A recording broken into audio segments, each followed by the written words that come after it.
Welcome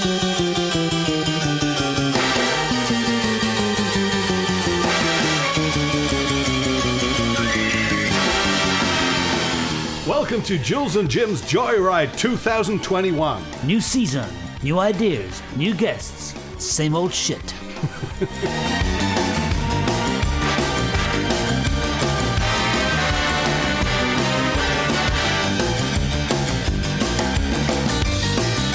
Hello and welcome to this week's guests, who are often seen riding tandem on a bicycle, singing in harmony.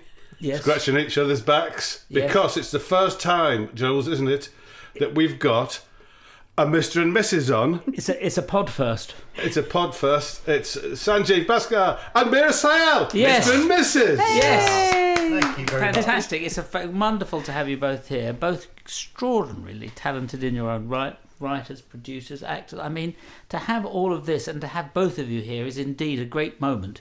So first of all, are you keen on transport and travelling around? I love travelling. Transport, not so hot on. I don't know much about anything mechanical, so don't ask me about car makes or anything like that. But I do like to get in things and travel, for sure. Where have you been then? Yes. Where haven't we been? Been all over. All right, so let's make a fine tune of this question. Where have you been in the last year? Where have you been in the last week? Oh, that's a trick question. It's a trick question. It's a trick question, Meera. Don't answer it. Yeah. Who's the driver? Don't answer that. It's a trick question. He's trying to trap us. I know, I can feel it.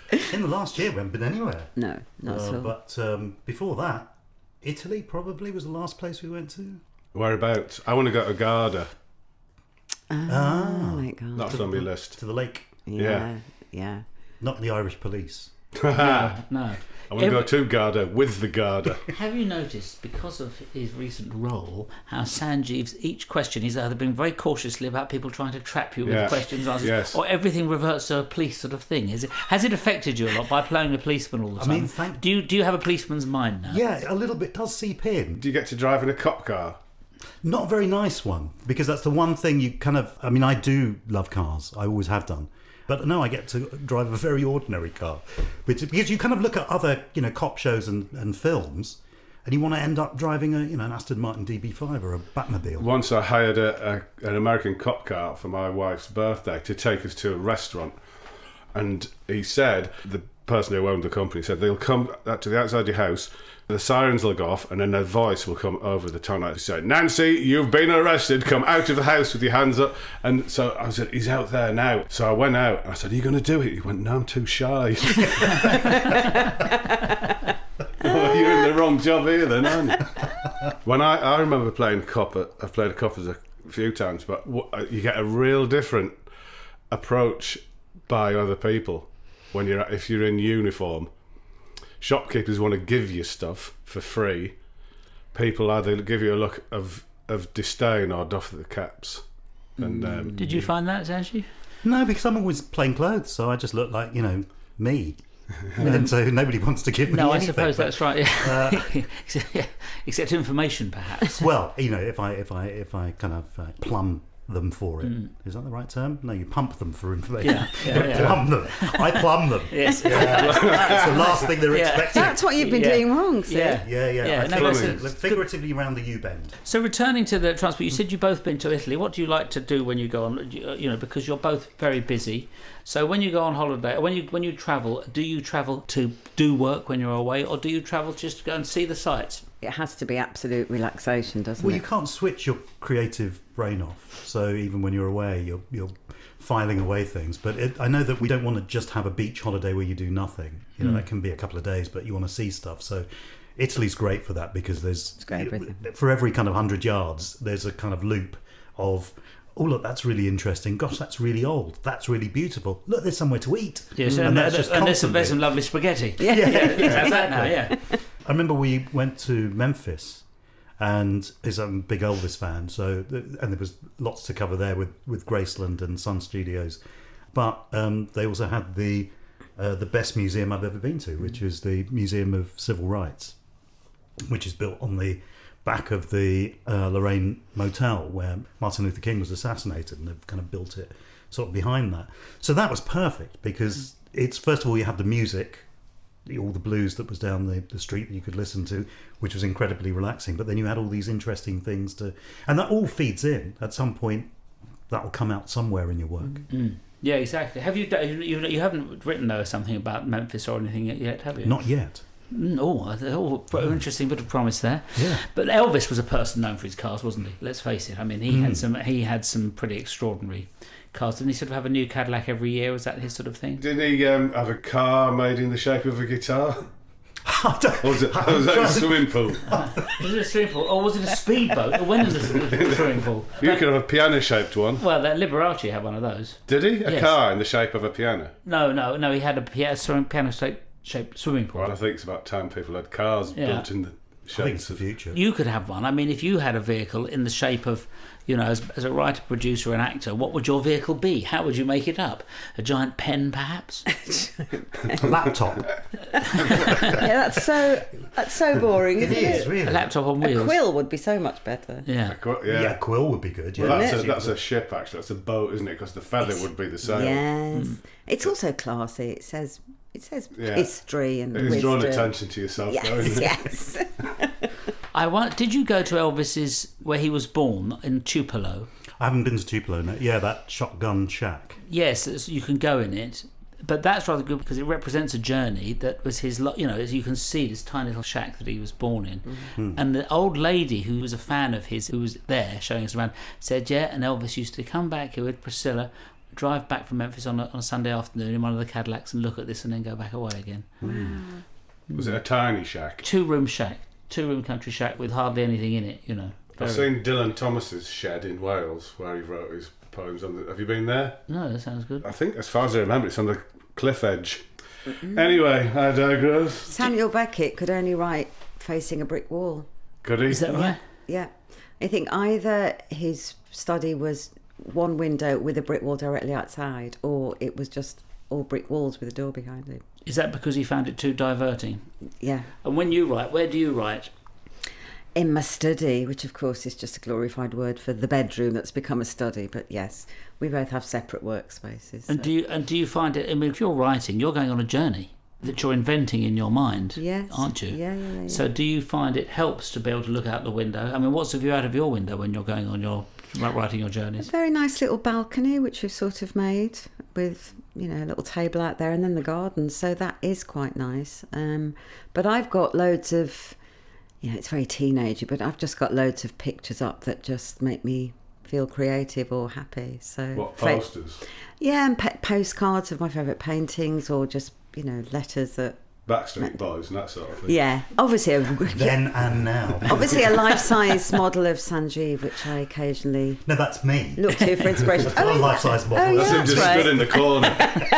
With a cup of tea. Waiting to be told what to do. But I think it's different for everybody. But I know some people can't stand the distraction of anything. They just need complete blank. Some people have to listen to music. I can't listen to music and write. I find that way too distracting. I would think that would be impossible. It's too much to a distraction. If I'm painting, I will select the music to accompany whatever I'm doing. If I'm doing something calming, I'll have on a drone, something that's quite droney, or I might want to put some jazz on.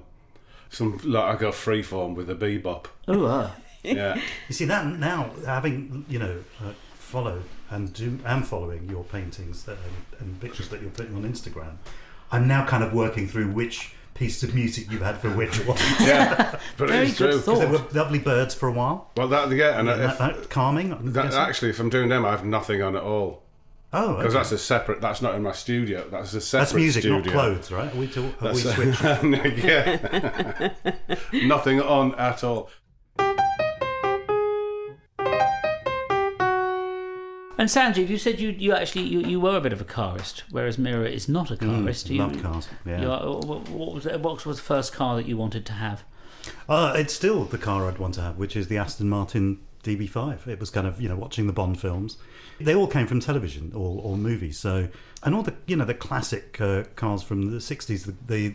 I've always been tied to the late 50s and 60s kind of musically and films, and that's what I'm kind of drawn to.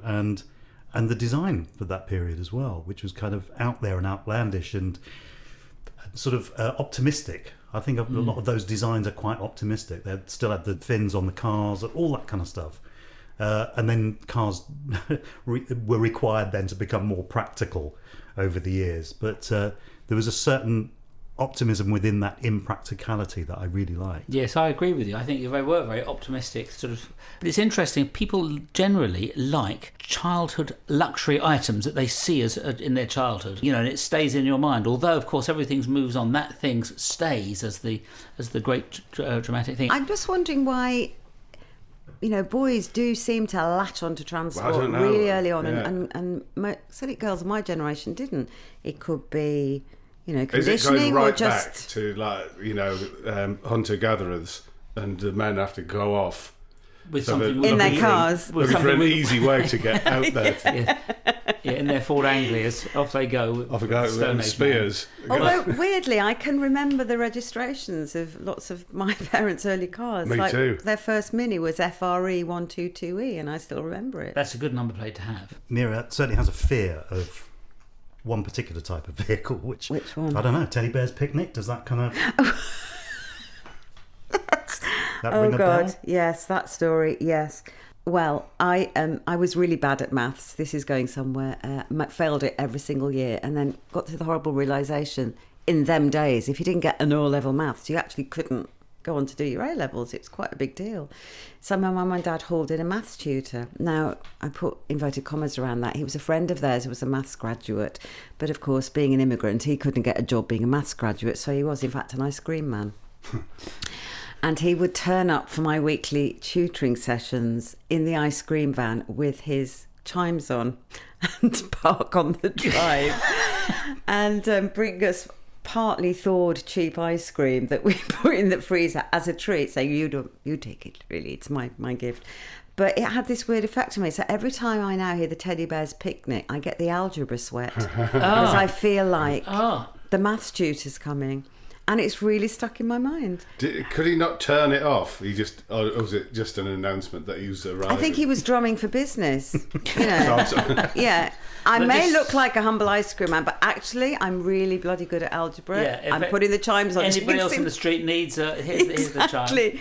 Exactly. My a trumpet player works with me called John Scott. He told me that when he was a little boy and they heard the chimes of the ice cream van, his dad would say, "Oh yeah, they're bringing those because they've sold out."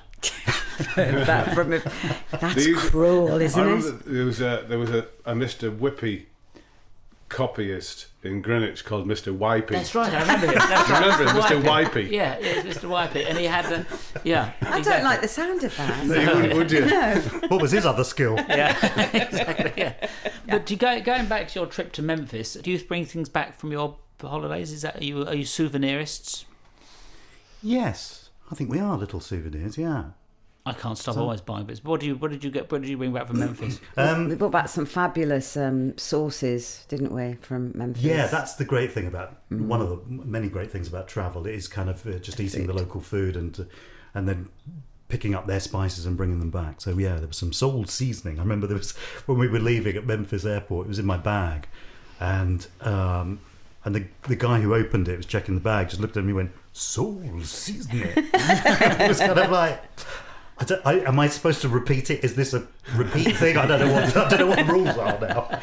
And I just said, yes. And he said, yeah, salt, season it.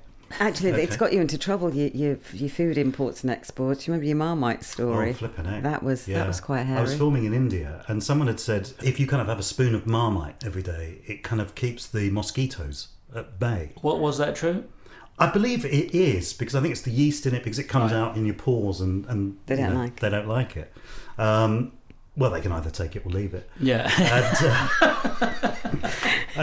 So I had a little pot of Marmite that was in my carry-on bag, and I got pulled aside at Mumbai airport with this kind of guy with epaulets with stars on it, and it's quite senior, and he kind of pointed at this pot, and he said, "What is this?" And I said, "Oh, I'm sorry, yeah, it's Marmite. You put it on toast." And he looked at me really suspiciously, and he said, "Eat it then." So I had to kind of go, "No, it's got." And he still kind of went, "What are you?" I just smelt it, and that's nothing edible at all. So I was lucky to get away with that. So I said you can throw it away if you want. So you did eat a morsel of it, did you, in front of him? I had to, yeah. I've often thought about it, with those things that they take off and throw them in a bin round the back. I expect they all go around there at the end of the day and have a fish around and bring out bottles of whiskey and honey and stuff, don't they? For sure. Yeah. They must do. They don't throw it away. How about boats? Do you ever go on a cruise or anything like that? Are you a boatist at all? Oh, I love being on the water. It's my favourite thing. I actually did. I went on a cruise. It was the last bit of travel I did before lockdown, but that was for a travel show. I can take or leave cruising. It's fine when you're being treated and you're in the luxury cabin, and we hit 2 days of terrible weather. And then it's just not so much fun because you are stuck on a floating prison with a lot of people being sick.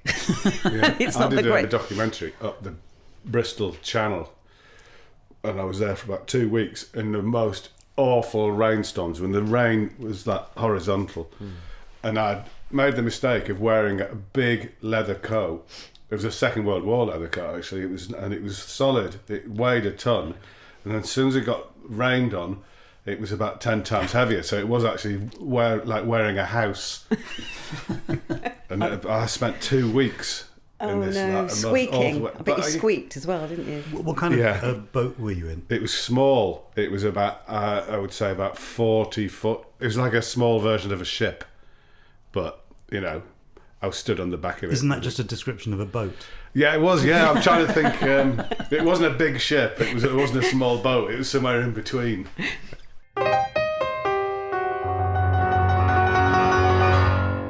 Now, I have never been to India, but one of the things that I'm told, one of the things that makes me want to go there, are the railways. Yeah, I mean, particularly going up into the mountains. There are because there are smaller gauge railways. There's a smaller gauge railway that takes you up to Shimla, which was the summer capital during the days of the Raj. And there's a small gauge railway that takes you up to Darjeeling as well.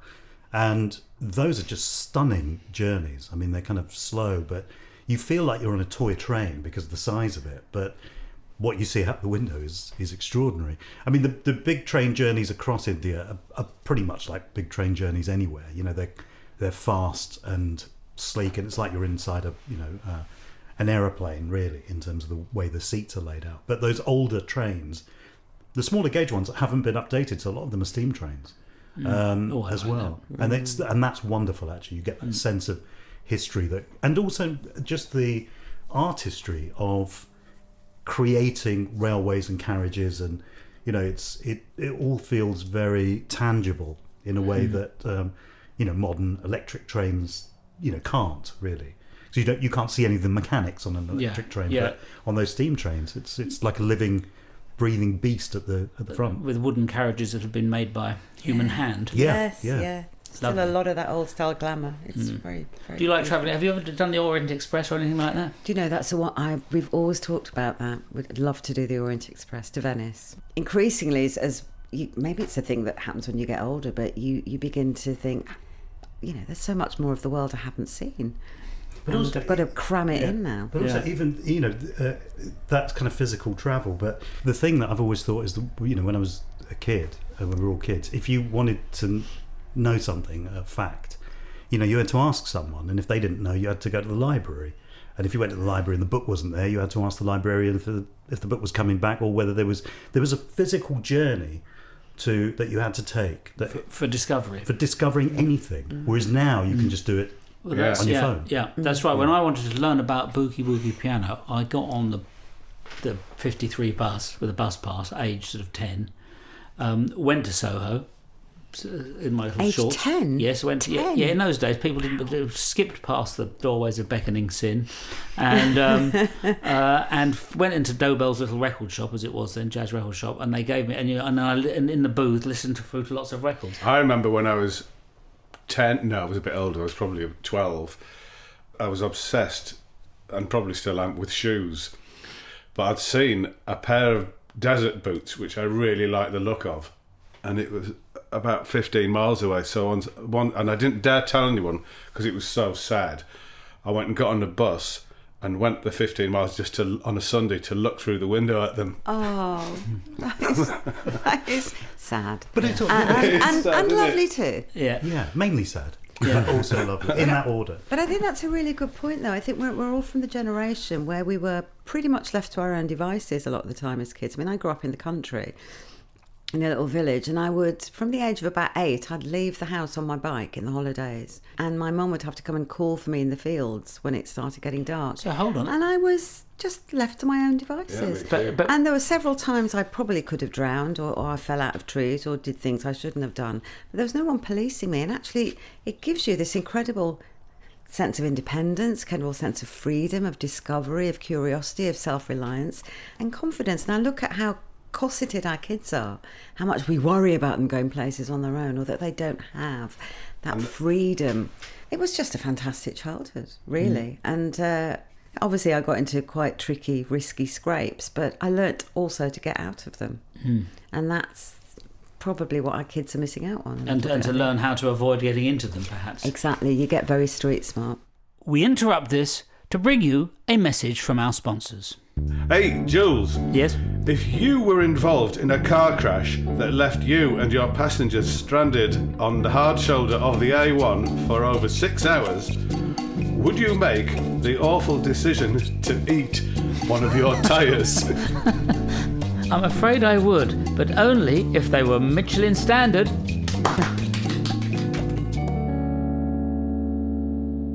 As the world slowly goes back to normality, where are you looking forward to going to? What sort of place are you in? What journeys are you most looking forward to? Well, I mean, you kind of realise it's such a privilege to go anywhere. But I mean, Italy's always one to go to. India. I mean, it just to cut back to transport being the theme. The most incredible vehicle I've ever been on was in India. What's that? It's an elephant. Of course. The 4x4 of the forest, it was described to me as. Tell us about the elephant in your transport there. Well, I did a documentary which was looking for tigers in the wild, and that was the only way you could get into the thickest part of the jungles and the forests were on elephants. I mean, there's I understand that debate about elephants should be free and wild.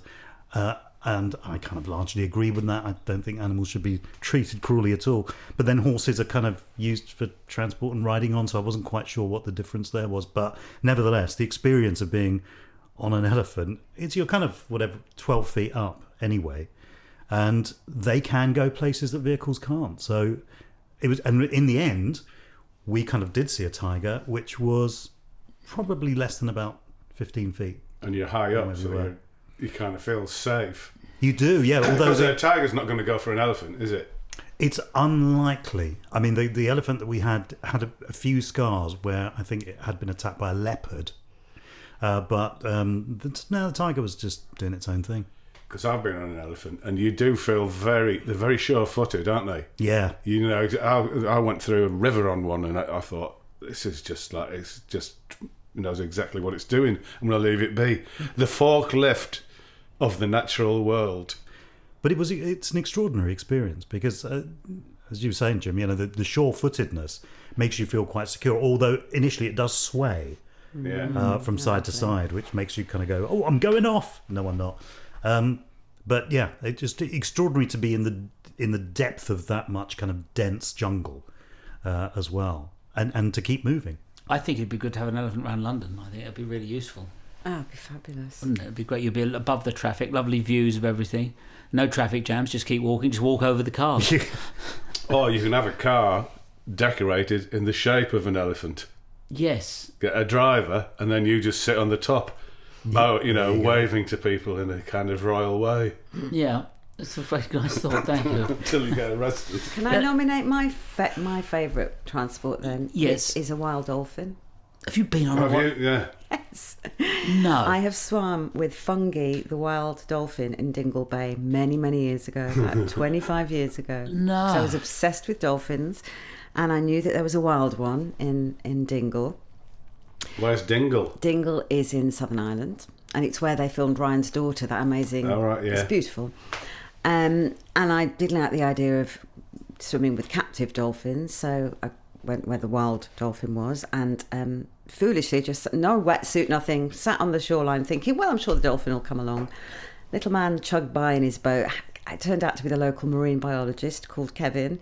and said, what are you doing? I said, I want to swim with the dolphin. He said, well, you'll need a wetsuit, but also the dolphin knows my outboard motor, so if you get on here with me, he'll probably turn up. And he did. Oh, this is unbelievable. And I got in the water. It's bloody freezing, but I had Kevin let me a wetsuit. I know it still seems mythical when I played with fungi in the water for an hour, and he let me hold on to his back fin and pulled me along. Did he? Out for how far? 20 miles. It's all right. Yeah, you can let me go now, fungi.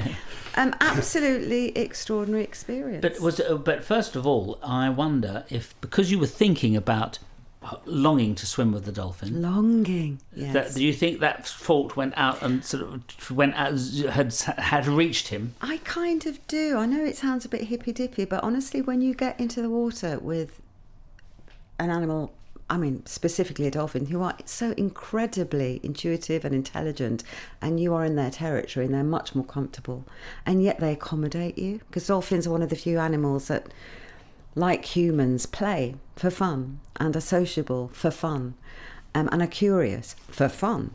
They have an absolute sense of the joy of finding out stuff, and that extends to people. And so he played tag with me. It was really quite incredible. He'd come up behind me and nose me, bump me, and then swim off again. I mean, of course, I couldn't keep up, so I'd swim a bit further, and then he'd come up behind me and nudge me again. And I was saying to Kevin, does he normally do this? And he went, yeah, with the people he knows. He said so many people come and try and see him, and he gets put off because there are just too many boats in the bay. But because Kevin had been studying him, and he knew the sound of his boat, he came. So I feel so blessed that I had that experience. So you got the dolphin tick of approval. I got the dolphin tick of approval. It sounds to me like he was just showing off a bit. Look, I can swim like this. Have a look at this. Oh, can't keep up. Oh, just do it again, shall we? God, how fantastic. And you felt like you communicated with him. Totally. It felt like it really did feel like a spiritual experience. And I think you're right. That was, young and naive and totally in love with, wildlife and particularly dolphins. And I think that utter sort of that desire I had to have that experience somehow brought him along. So, yeah. Or he got the letter. Oh, that'll be it, won't it? The fan letter that you wrote. No, his agent did actually say that he had a window that afternoon, so that's probably what it was. But anyway, yeah, I'd forgotten about it. But of course, if you can nominate elephant as transport, then I feel I could nominate Fungi the dolphin as transport. And that's wonderful, because that is, without question, an absolute transport first for us. You never thought about. I mean, the thing about visiting a dolphin in swimming with it, which is so fantastic and very calming for both of you, that you of course can go and swim with the dolphin, but later on, it's not like you can have him round. No, exactly. And cycle in your village with you, because he can't. He just can't do that. He just can't do that. You could nudge him and say, "Look, keep up with this." As he flip-flaps on the ground, not being able to move. Exactly. Well, thank you so much for your attention and your time, ladies and gentlemen. Everyone involved in the whole project, Sanjeev and Meera. Thank you. Thank you. What a pleasure to be here. Thank you.